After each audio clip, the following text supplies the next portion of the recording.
defines waters of the U.S. That definition affects all the sections of the Clean Water Act. So for that federal legislation, it may have some pretty far-reaching implications. That rule was proposed last month. It's in a 90-day comment period. That 90-day comment period ends, I think, July 21st. One of Todd's questions was, what is EPD, looking at in terms of concerns about the rule, and will we be commenting on it? And so my response to you today is, we are looking at it. It is not a lengthy rule, and the language is not complex, but the potential implications of it are potentially complex. And so we're taking a look at the potential complications and both the legal and scientific grounding of the proposed rule. EPA has highlighted several places where they have specifically asked for comments, and we're taking a look at those. The one thing that I do want to point out that's important from our perspective, when you ask what are EPD's concerns about this, is that many of the statutes on which we base our activities actually reference waters of the state. And the definitions of waters of the state is a fairly comprehensive definition. So the definitions of waters of the U.S. will not directly affect many of our programs. Will affect some, potentially, but most of our programs will not be directly affected. And so in terms of this rule, we are taking a look at it. We may comment. It's not clear at this point. We will be looking further into it, and we will certainly be talking with and listening to our partners in local government, in the agricultural sector, and in other states to better understand some of the concerns that are being fleshed out as we're talking. And from the comments I've heard so far from counties is the broad implications, not necessarily dealing with EPD, but what broadens jurisdiction or federal waters of the U.S., for doing that. That's okay. And whether or not routine, whether it be stormwater, drainage maintenance, road maintenance, always for stormwater, for clearing these ditches does in fact fall under federal jurisdiction, and if it does, whether it requires federal permits. And so those are our concerns, and I'll bring this up a little bit later in the conversations we're talking about whether or not newer or revised policy positions, but that is the concern, not necessarily state waters, but what may pull us into federal jurisdiction and thus requiring federal permits. Yeah, absolutely a concern to look at. Certainly not one that we could necessarily evaluate for you, obviously, but that's one where the definition, the proposed definition does now extend further in the language of the rule than it has in the past. EPA's description of it is that is what's been done in practice. So I think that's part of what's being evaluated by a number of parties across the country. And our next speaker will address it. So in terms of what's coming this year, so I got a little bit of a laundry list. I don't have a lot of items on here, but I got a few highlights for you in terms of what's coming this year. I'm going to start with the items from the Watershed Protection Branch. That's my branch. And I've got a couple of items from the Land Branch that I'll just mention, and those of you interested in that, I can give you the references, the folks to contact for those. So what's on the horizon for us right now, given the time of year, is principally rule related. So we have some rulemaking that derives from the legislation that was passed this past session, Senate Bill 213. And again, I want to just heartily acknowledge Senator Tolleson's leadership on that bill. It was a legislative process in its finest. Let me just put it that way. It was a bill through which we learned a lot. And I think that was a good process in terms of the water resources of the Flint Basin. So thank you for your leadership on that, Senator. And also Representative Buddy Harden, so as the principal sponsors in both chambers. Really appreciated the leadership and the work on that. So specifically, that bill, our rules need to be changed to reflect the changes in the bill. But there are two sections of the bill that call for new rules, and so we're beginning work on those rules. One of those is the section that establishes efficiency requirements for agricultural withdrawal permits. So we'll be working with producers, agricultural producers, and water-related interests to understand how to provide information to growers to know whether or not they are compliant with those efficiency requirements, and to have us know whether or not they are compliant with those efficiency requirements. So that's one section. The other section is the section that clarifies the EPD director's authority to protect augmented stream flows. It relates to surface water withdrawal permits below a state-funded augmentation project, and then provides due process provisions for those surface water withdrawal permit holders. And so there are rules required that specify where that authority will apply and under what conditions, and then of how the director would exercise that authority. So we'll be working on those rules, and again, we'll have an active engagement with water-related interests in the basin, those folks who would be affected by those provisions. So we're starting work on those rules, expect to have those rules well underway, certainly, hopefully before the Board of Natural Resources by the end of the year. That's one set. Another set of activities, or another bill I want to address actually is Senate Bill 299, again, which Senator Tolleson related, and that's related to the watershed protection plans and the ability of local governments to shape their watershed protection plans to reflect the conditions in their water sources, watersheds. We've taken a look at our rules related to watershed protection plans, and because of the changes that were made, and I'm going to say the same thing, the years run together, so this would have been about 7 years ago, 6 years ago, most recent revision to those rules.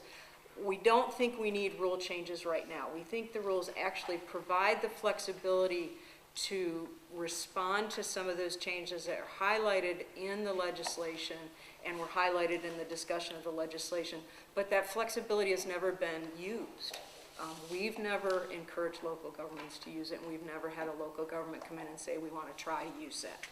So we want to work with those local governments that want to take advantage of that to see how our current rules will work, to see if that flexibility is sufficient.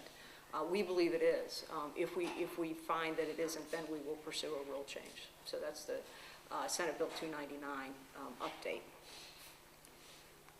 In terms of work that's being driven by legislation from previous years, and Todd mentioned this one, we are now re-engaging with work to update our drought rule. And I know some of you were involved with this in previous, the last round of activity on this, and we had a meeting day before yesterday, earlier in the week, that helped kick off this effort.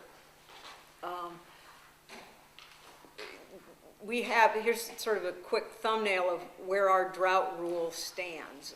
So we have an 03 drought plan. We have rules with levels of drought response that were adopted around that time. We have the experience of the 06-09 drought, in which there were levels of water reduction that were put in place under emergency executive order from the governor, and then related activities, a large extent of related activities. We had legislation that came out of that 06-09 drought experience that put in place a variance process for local governments that wanted to adopt outdoor watering restrictions that were more stringent than the state-directed outdoor watering restrictions. And that variance process has been put in place and exercised by some governments, and we attempt to be pretty responsive in that process. And then we have the 2010 Water Stewardship Act with the specified outdoor watering schedule that's now part of state code. Our rules need to be updated to reflect all of that. Obviously the statutory changes, but also very importantly the experience of the 06-09 drought. We learned a lot. We, again, water providers across North Georgia and the state learned a lot from that experience. And if our rules, we really need to learn, we really need to put into our rules what we learned from that experience. And so this stakeholder input process is to get that learning in and take advantage of that as we shape the rule. So meeting this week, those of you who attended, I wasn't able to attend, but what I understand is that there's, It was a fine meeting, yeah. Okay, thank you. I understand there were a couple of themes in the comments. One was considerations in this question of variances. If you have state-directed outdoor watering restrictions, what do you look at and what do you think about as you consider variances? If there is even as that process is worked through. And other questions related to baseline, the real challenge in determining what is an appropriate baseline if you are specifying a certain level of outdoor water restrictions. So that's just a thumbnail from the meeting this week. Where we are in the process is we are really at the very beginning in terms of getting open, very broad slate input. So nothing's set yet. We're getting input on concepts. Those concepts that are inherent in the current rule, concepts that might be put in the new rule. We'll be taking feedback through June 30th on this kind of open input.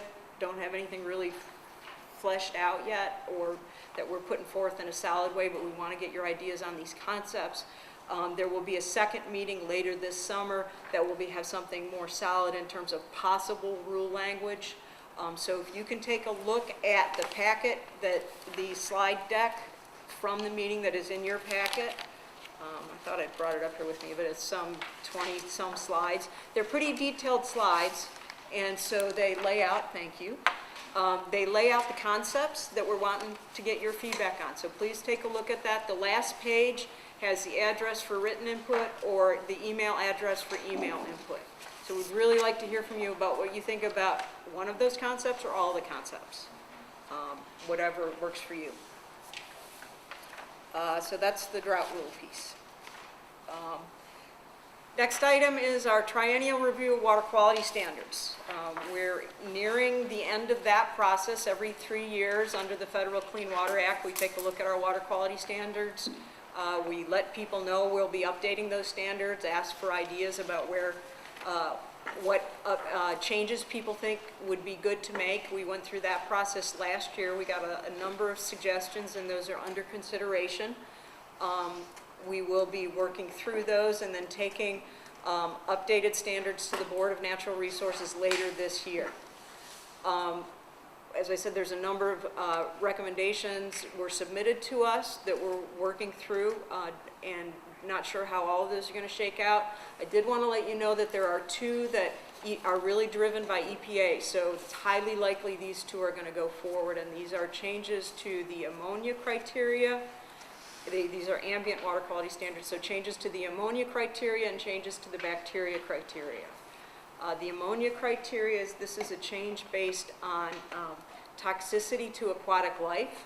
That ammonia criteria has been defined by toxicity to fish. It is now being tightened based on toxicities to snails and mussels. Again, driven by EPA. There is some ability to adapt because the toxicity varies with pH and temperature. And so we'll be looking at the ability to adjust permit limits in part through adjusting pH, potentially looking at some seasonal changes because of the ability to adjust in response to temperature. And those changes, for those of you who have wastewater permits, those limit changes will come into place as your permits come up for renewal. So that all gets triggered by a change to the ammonia toxicity, the ammonia criteria that we expect will be adopted as part of the change in the water quality standards. So you think it'll be a high level of restrictions in the future? That's correct, yes. And who's going to keep up with that, Gail? I'm sorry? Who's going to keep up with that? I'm not sure I understand the question, sir. Fluctuation, who's going to determine the fluctuations and determine the levels of permitting, and who's going to do that? Okay, that'll be coming through, initially it'll come through our water quality, our water planning and monitoring program. So Liz Booth is the person who's got the lead on that. That's where the water quality standards will be set. And then the wastewater regulatory program, which manages the permits, will be working with you on the limits. And so that'll come through as your permits come up for renewal. So that's the sequence. This year, the water quality standards, the criterion itself will be changed, and then the effect will be felt through the permitting process as they come up for renewal. Okay. The bacteria standard change is one that's been discussed for a number of years, but it's finally going to be coming into play, and that is a shift from fecal coliform, which is the suite of indicator bacteria that's been used as to track risk to human health. The change that EPA is recommending, which they've recommended for a number of years, but they've now finally done the science that actually allows the transition, is to go from fecal coliform, which is a very large group of bacteria, to a smaller group of indicator bacteria, E. coli for freshwater and Enterococci for marine waters, salt waters. So we have now numeric criteria that EPA has developed that provide that are as protective as our current fecal coliform standard, and they have recommended that states transition from the fecal coliform standard to the E. coli standard for freshwater and the Enterococci standard for marine waters. Many states have already made this transition. Georgia's among the, I don't know, maybe 10 to 12 states that have not yet done so. So we'll be looking at making that change this year as well. So similarly, those changes would roll into your permits as they come up for renewal. This would not be a change in level of control because these are as protective as, so these are basically equivalents. And so there are translators between the two different organisms or groups of organisms that the numbers would be equivalents. So someone had a hand. Yeah, I got a quick question. I'm trying to get my head around the fecal coliform. If it's a threat to humans, how do we have fecal coliform critical levels in a body of water or river that humans are not doing zero consumption out of? It's contact recreation. The issue is contact with the water. So it's not consumption, but it's contact for recreation. So that's the issue. So I understand I'm running out of time, so I'm going to move on real quick and just do the two updates from the land branch. And Jeff Cowan is the contact for these if you have any questions, or give me your name when we break up and I'll make sure he gets in touch with you. The Board of Natural Resources next week is going to consider a revised composting rule. And this is the result of a stakeholder process to develop a tiered permitting system for composting facilities that's based on the feedstock and technology. So it moves us into a more sophisticated management and support of composting facilities. So that's number one. And then number two, this flows out of last year's scrap tire bill. This spring or summer, they'll begin the process of revising our scrap tire rule to be consistent to that bill. So that's House Bill 266 from last session, and if you want to be involved in that, Jeff really wants to hear from you. So, I'm sorry? Yes, sir. I'm not sure I can answer. Do you still have monies available for picking those tires up? So it's trust fund. Yeah, I can't answer that, but what I can do is get the answer to you. So let me get your contact information before I leave. Or I can get it to Todd and he can share it if there's a more general interest. Don't count on it at this point. Is that the answer? Well, I wait to see what's dedicated. They're working on a couple of emergency land. There is more money, as about 30% more this year, but they're, how would you say, mediating a couple of closed landfills that have gone belly up with it. But there may be some available, but I will get that information to you. Thank you, Gail. Remediate. Thank you, Gail. Does anybody else have any questions before we dismiss Gail? And hopefully you'll stay around for Oh, the yeah, I'll remainder of the stay. meeting. Definitely will. Okay. And I can talk to folks afterwards. Thanks, So, Gail. Let's appreciate give her it. a hand. Todd, if you'd introduce our next speaker, please. Yes, sir, Mr. Chairman, it's my pleasure. Well, we've heard from the distinguished chairman of the Senate Natural Resources Committee, where our laws are made, and now the Environmental Protection Division, where our rules are made to carry out those laws.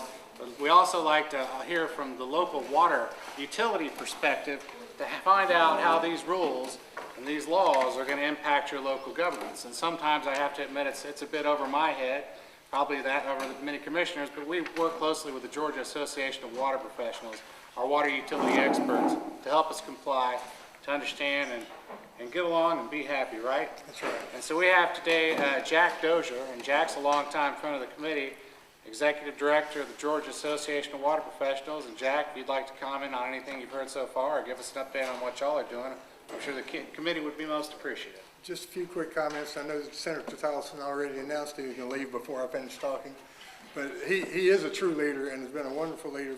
He missed one piece of legislation, though, that was very important that he helped sponsor. We this year got a resolution adopted commemorating the 50th anniversary of the passage of the Georgia Water Quality Control Act. And that was, you know, it may sound a little bit fun, but we were actually 8 years ahead of the federal Water Pollution Control Act that was passed in 1972, following Earth Day in 1970.